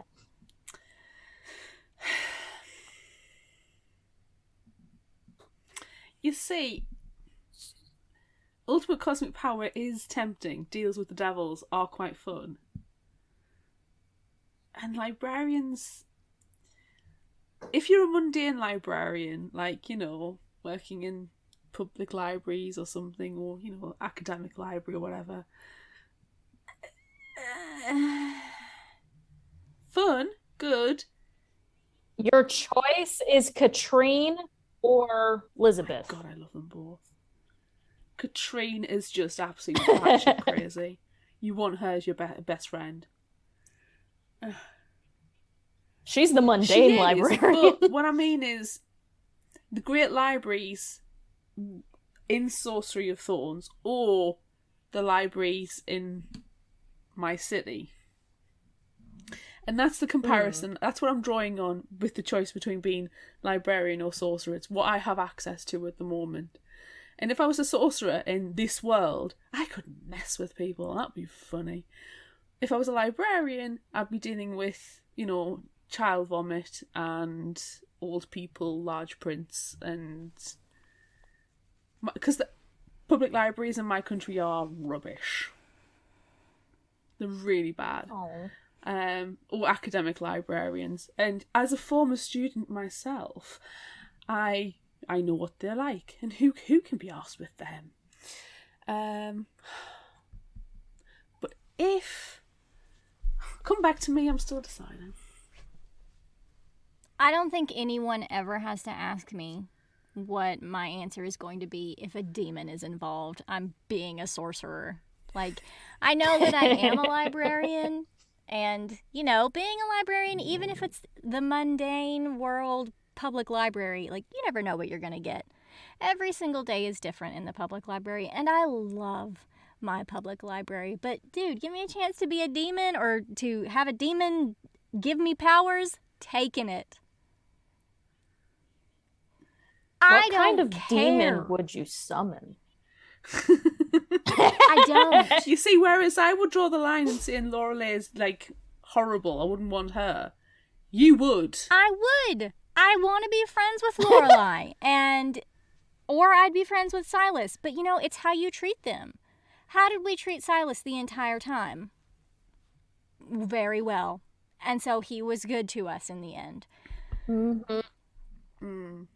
Yep. Don't you think Lorelei would have been the same if she hadn't been working with the villain of the story? No. I think she enjoyed it too much. She enjoyed it. She would have been thirsting for your soul or your life essence the whole time, probably. Like, you one slip up but yeah, it does depend on how you treat them, probably. Whatever that is, however I treat them, however they turn out to be, I don't care. I'm summoning a demon. Would you summon the Archon? Yeah, she would. Of course she would. She'd be Ashcroft. I mean, come on. Did we really need to ask that question? That was a fairly redundant question. It just needed... in the grand scheme. Can I be the ultimate evil? Yes. Yes. 1,000 times. You know what? I'm gonna work in one of the great libraries. I will work in one of the great libraries, and I will bring your ass down. I'm torn to the books. I'm gonna wield their power. The power of Dewey Decimal System. I need to see this showdown. No, fuck Dewey, man. Yeah, Dewey's a dick. Dewey's a dick. Oh my god. He's the worst. Throw that in the sea. No. Yeah. All right. I'll just stick with the alphabet. It's easier. Yep. Let's Genre- organize our books like in a Good. bookstore. Everyone can understand that. Genreify everything. Yeah. Oh, Borders, I miss you. All right. Next question. Would you rather, because you are summoning a demon now, would you rather have your demonic sorcerer's mark show up as different colored eyes or as a streak in your hair?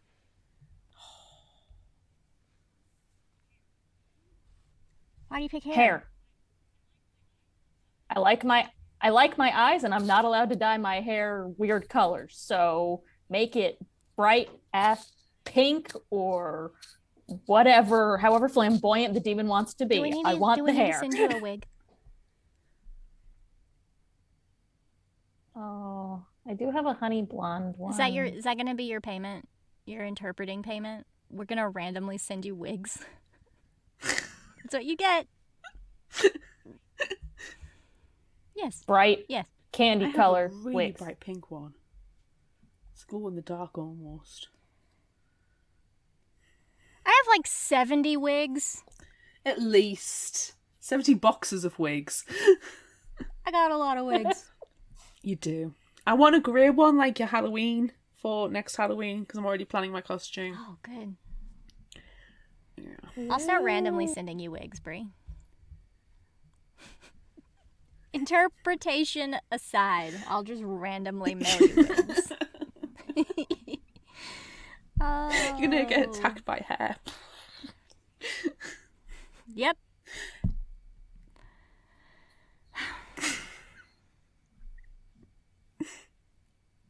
Half of this is gesturing because I am not okay. prepared It's and okay my to have brain a is tired tired. brain. I think I'm gonna go with different colored eyes. Mm-hmm. Cause my hair can be different all the time if I want it to be. I just choose for it not to be. Or I could put on one of my I'm the same. I want wigs. different coloured eyes.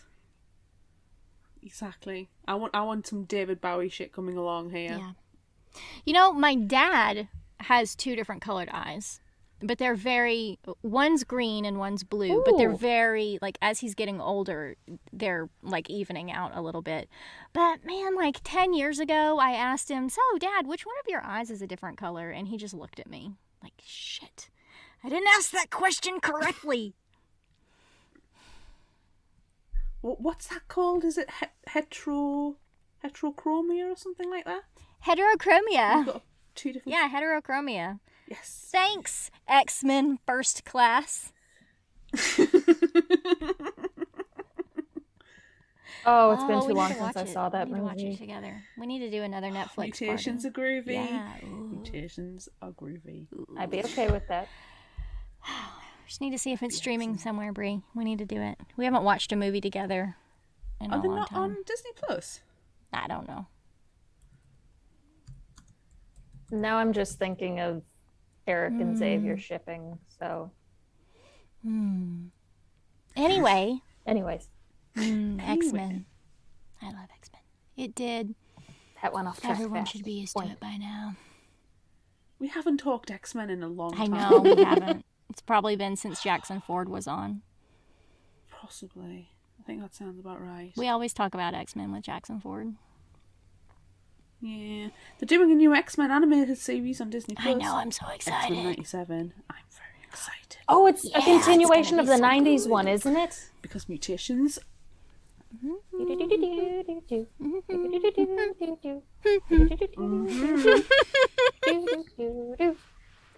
Me too. That was That's my where X-Men. that's where I grew up. I grew up with those X-Men. Yeah, they are my X-Men. Anywho, next question.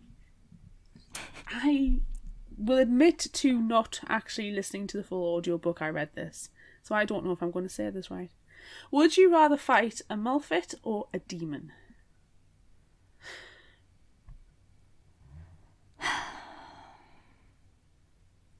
I think it depends on how bad the Malefit is. Because what if it's that one that just sings opera? I loved that Something like one. that. Lady I mean, she Gaga. didn't turn bad. She was still just a grimoire, but You know, what's she going to turn into if she did become a Malefit? Miss Piggy. Oh my gosh. That would be Basically. wonderful. Just a Victorian Dolly Victorian Parton. Dolly Parton is my new hero. I need a Victorian Dolly Parton in my life now. I know, it's the best thing. Oh my god. Yeah. Oh my god. Oh, I know. When you never knew you it's needed so something good. until you hear it. Just imagine Dolly Parton wearing a corset. It would just be boobs all the time. Does she not wear one as it is? It Would. looks like it. I mean, she's got such a tiny waist, she doesn't need one. She might. Yeah. It would give her borderline Yeah. Elvira waist. I really like the probably. idea that Dolly Parton and Elvira are like, one is the good version and one is the evil version. One is Alphabet and the other one is Glenda. Or like the angel and We devils. need that adaptation. The angel and devil on your shoulder. Yeah. They really would. But both of them They'd would just both give be good so advice. pleasant. They would. Just one does the They'd little get bit more along. goth. They really would. Oh, wait. Okay, I'm gonna go with, or sorry, I was going because back on target. I would probably, this is hard because I would feel really bad knowing that one, the smell of the Malefict would be just overwhelming ink because of the gore and stuff being that inky, and that would like make me pass out. But at the same time, it's also a tragedy because if you kill it and you survive, then that book is gone. And the best thing about this story in this world was like all the books having their personalities, and it would be worse than killing a person. So I'm gonna have to go with demon because at least then, I don't know, I feel like some kind of ideology could help me not be as sad. Sometimes books need to be weeded. You got to get them out of the collection. So I guess I'm gonna fight a Malefic. Yeah, I'm fighting a Malefic as well. I've just culled a few of them from my own library, so it's a fight to the death. I've got scars. Save the demons. Save the demons. Fight the books. Are you like hide face scars or more like Irina But scars? a bit of both, really. Lots of paper cuts. That's the worst part. Okay, next question. You are a sorcerer who has lost your magic. Wah, wah. Would you rather make cheese or sell flowers?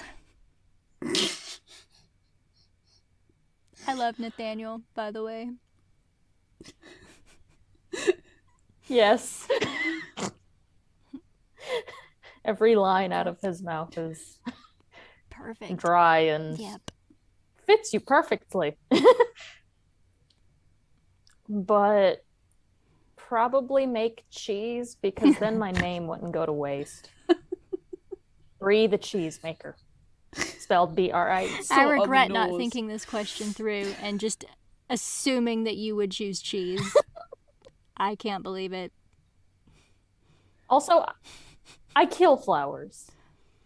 I'm the opposite of Annie. Sam! So- Sam! The cheese would at least be tasty before it died. It would die in Place my for belly. cheese to die. I love cheese. See, I think making cheese would spoil cheese for me, and I love cheese. And I've got black thumbs. Ooh, I've kind got of like black working at thumbs. Disney. I literally have 2 plants in my house, and both of them are addicted to coffee, I'm sure. So, but at least if it's flowers, I'm just kind of going, you want a dozen roses? There you go. Put some baby's breath in. It's all wrap it in paper. Done. There is a skill. I'm not belittling florists. You are creative geniuses, but I don't want to ruin cheese for me. I love cheese. Cheese. So I'm going to sell flowers. I'm also going to sell flowers, but I'm going to sell flowers Little Shop of Horrors style. So you hire sorcerers who Yep. bring the flowers Yes, to life. that sounds like They a great make them plan. carnivorous. Yes, that sounds like a great plan. Or we travel back in time a couple weeks to this poison heart. Yes. You have a poison flower garden. And then we have a second Flower shop. Brie. We have two Bries. Oh, Brie versus Brie. She's the superior version, I swear. Oh. She's only saying that because she knows that Brie could, kill her if she wanted to. That is true. That is true. It is. Survival You of would the be. fittest. But one is But we real would be and the friends. other one is not. It's true. Yeah. So she'd have to turn into a Malefit. Oh, Her she book. would. Her book would be thorny if she did that. Just It thorns really- everywhere. ooh, yeah. With vines Thorny. and stuff Yeah. coming out. Mm-hmm. Yeah. Poisonous too, probably. Yeah. Would you rather fight Brie or Brie? I don't want to fight any Bries. I like all my Bries. I'm ordering some Brie for my dinner tomorrow. I'm very excited. All Brie all the time. All Brie Ooh. all the time. Last question. Would you rather be director of the Royal Library or director of the Great Library of Harrow? You're a director either way. Yeah, but there's serious security protocol differences. One of them is a military barracks, almost. Which means you get that's true. cannons if you're at Salt Harrow's. cannons. Mm. Exploding. Yep. But if you're at the Royal Library, then you get Parsival. name starts with a P. Oh, And- Parsifal. Yes! You get Parsifal. And you get Katrine. No, you get to manage Katrine. There's a difference. True. It's a big There's one thing being difference. BFFs with somebody who's that crazy and actually having to, be their manager. I think I'm going to go Royal Library. I feel like it's cleaner. Yes! I got that impression as well. I feel like Carol's is probably a little bit, grimy. It's a little dusty. The things are falling apart in there. It might have better secret passages, though, Yeah. because it's carved out of a mountain. I'm still going to go with the Well, Royal Library. I'm going to go with Harrow's, but as the director there, I would make sure it was a very different work environment culture, but we'd still have all the safety, and it would be in a mountain. I don't like I like cities, but I don't like, the huge hustle and bustle and like a library in a mountain and all the potential for like all the hidden things and expansion, and it just sounds too fun Plus to me. cannons, Plus really. cannons. Yeah. See, I'm going to go with the big city downtown library. That's where I'm going to go. I don't I have get- mountains, yeah, I get so I'm going to pick the mountain. See, I got an impression that Harrow's was like Helm's Deep from Lord of the Rings. That's what was in my mind. It was Definitely. a grander Helm's Deep, which is cool. Uh-huh. Does it come with Carl Urban? If Oh, I'm the director, I can make it come with Carl Urban. you can. You can make Carl Urban transfer can. there from Force the any of the other transfer libraries, or just You could do that. He would be a warden. He would be. And if you're at Harrow's, you're in the middle of nowhere, so you don't have to deal with Oh, collegium yeah. politics. That's a good thought. What's the climate? Do you think it's rainy? Probably cold. Probably Yeah, cold. probably. It's probably just the weather I'm dealing with all the time anyway. At the Royal Library, you've got all the aristocrats, like, being all, oh, look, we're pompous and we have money and our blood is better than yours because we That were just born means your here." library's going to be better funded. Yeah, and Devil's Advocate, they have the very much more open-minded culture about the magic and the artifacts and the demons because they're surrounded by sorcerers. Yeah. But don't have...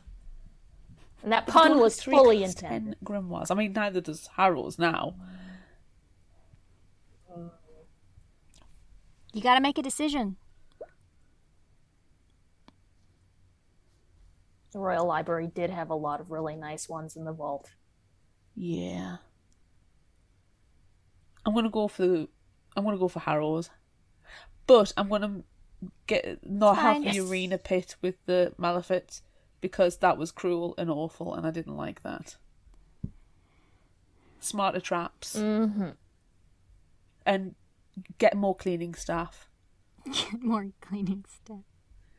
Yeah, just totally retrofit that place. Like, it needs renovation. It needs, Plus, I feel like I could from the stalk ground around up. the place like some kind of it's like an evil lair. Whereas at the Royal Library, I feel like if I'd made any kind of noise, I would be shushed. Which you shouldn't shush people in libraries. Not if I was the director. Well, that's fine, but I'm the director in the Royal Library, and I'm uncomfortable in it because it's too clean, I don't know, it's just too. Whereas at Harrow's, I feel like get some more janitorial staff, clean the place up, liberate that poor Malefic in the arena, and then I can stalk around the place like some kind of evil bad guy and mumbling to myself and really lean in heavily to that whole craziness. Yeah, I'm gonna do that. All right.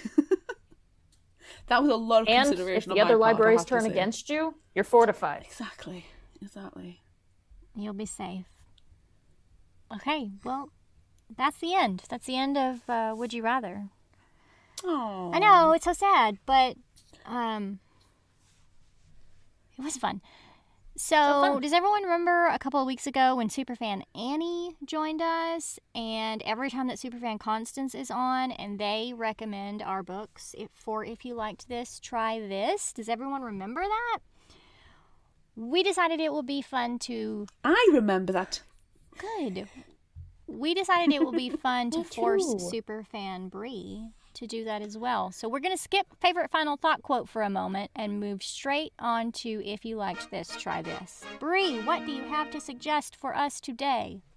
Okay, so these are all taken from Goodreads, and I'm probably mispronouncing one or two of the names wrong, but we go on. First one is The Starless Sea by Erin Morgenstern, and the description says, and this is the gorgeous cover, Zachary Ezra Rollins is a graduate student in Vermont when he discovers a mysterious book hidden in the stacks. As he turns the pages, entranced by tales of lovelorn prisoners, key collectors, and nameless acolytes, he reads something strange, a story from his own childhood. Bewildered by his inexplicable book and desperate to make sense of how his own life came to be recorded, Zachary uncovers a series of clues, a bee, a key, and a sword that lead him to a masquerade party in New York, to a secret club, and through a doorway to an ancient library hidden far below the surface of the earth. What Zachary finds in this curious place is more than just a buried home for books and their guardians.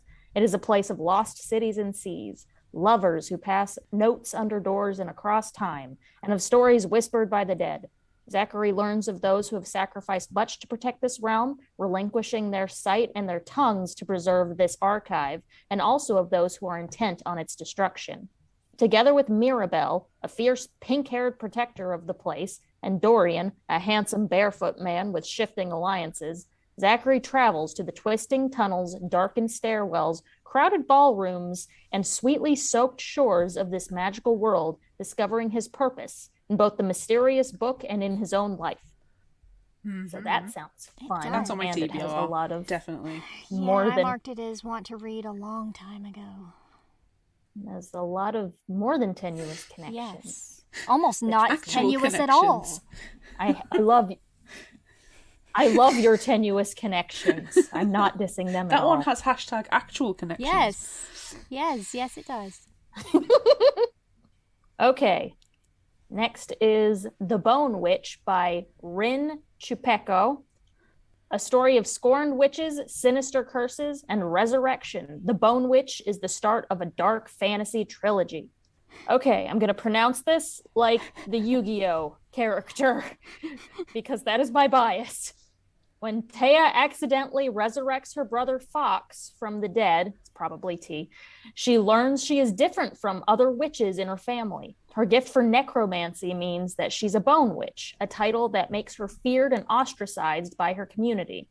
But T, Taya, finds solace and guidance with an older, wiser bone witch who takes Taya, T, and her brother to another land for training.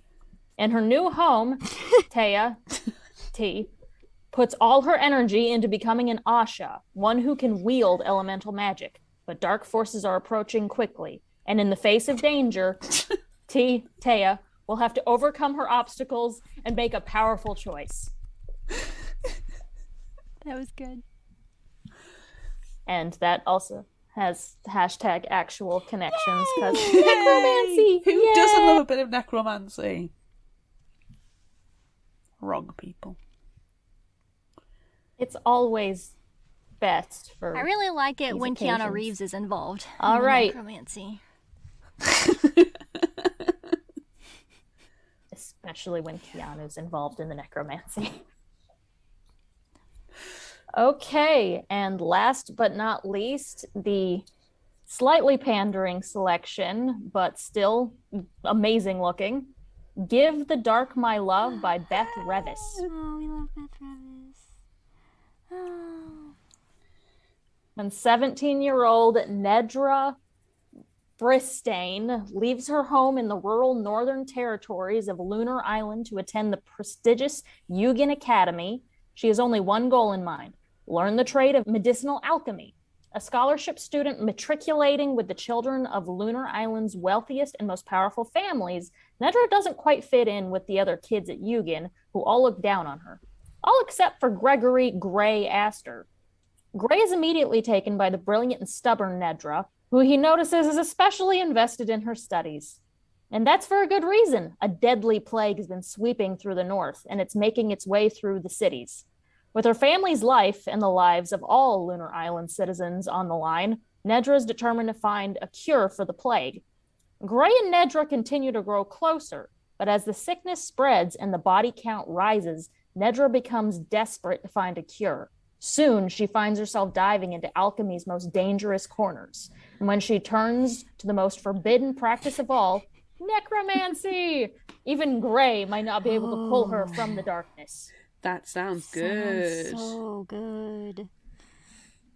Yeah. I also like the does. necromancy. Necromancy! And that's how it shall be pronounced from here on. Oh, I love it. Oh, it's good. All right. Well, thanks for joining us, Superfan Bree. Thank you for having me on. Thank you for recommending this book. It was not on my radar, and I'm so glad that you, put it there. Yeah. It's been on my TBR for ages, and I finally got an excuse to read it. Isn't this perfect? Join our Patreon. Join us for Would You Rather, and it means that you can get one book at least off your TBR list. It's perfect. It's perfect. Necromancy! Oh my gosh. All right, Bree. Until next time. Thank you. Thank you so much for joining us. We love you. Love you too. Yay! Yay! I love it when our super fans join us. Yes. All super. Even when that means our segments get mixed up, I'm okay with it. I'll let it happen. Yes, it's the exception. Yes. So now we've had Would You Rather, and we had If You Liked This, Try This. So now we got to backtrack and go back to favorite final thought quote. What's your favorite final thought quote? Oh, there were so many. There were so many good ones. I only picked 2. Oh. And only one of them is of any import at all. I have 6. Do you want all 6, or should I cut it down? I don't know. That's a lot. Yeah. I think you should cut it I'll down. cut it That's down. a lot. It is. I mean, you could just quote this whole book because it was really good. But that would make our episode even longer. I'm going to give you 4. I'm going to cut it down to 4. Okay. What are you going to start with? I'll go with the more light-hearted ones first. Virgins, in general, have fewer magical properties than people tend to assume. Thank you, someone finally saying that. Finally. Ugh. And the next 3 are probably a bit more serious. Okay. What is the point of life if you don't believe in anything? Ooh. Ooh. I said that exact same thing when I read it. Surely it's better to face evil than cower from its presence, learning nothing. Oh, yeah. That's Elizabeth in a nutshell. Libraries are dangerous places. There's no getting around it. They are dangerous places. Especially if you have a sword. Oh, yeah. And grimoires. Yeah. What? Okay. What do you I got? only have 2. Yes. If I fail, I'll die. Then at least I'll have a use. They can bury me in the garden to feed the radishes. I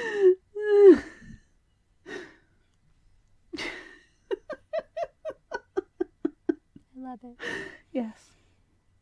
Okay, then my serious one. You belong in the library as much as any book. Yeah. Oh, yeah. So good.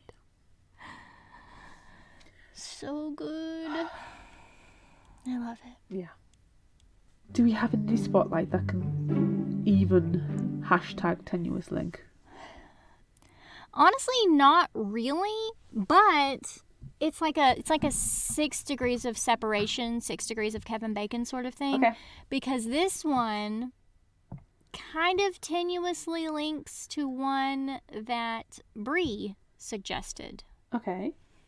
Kind of tenuously, I believe, because, I mean, Give the Dark My Love by Beth Revis. I mean, everything that Beth Revis does is in space, right? So, tenuously tied. And this one is called The Prophecy by Philip Asmundson. She thought she'd sacrificed enough. Now, she's the only hope of 2 planets. If she can unlock the mystery in time. Alexa celebrated 12 birthdays without her beloved father, but on the eve of her sweet 16th, he miraculously returns with a gift she never imagined. Her destiny. Ooh. Can she trust what he says after all these years? What really happened?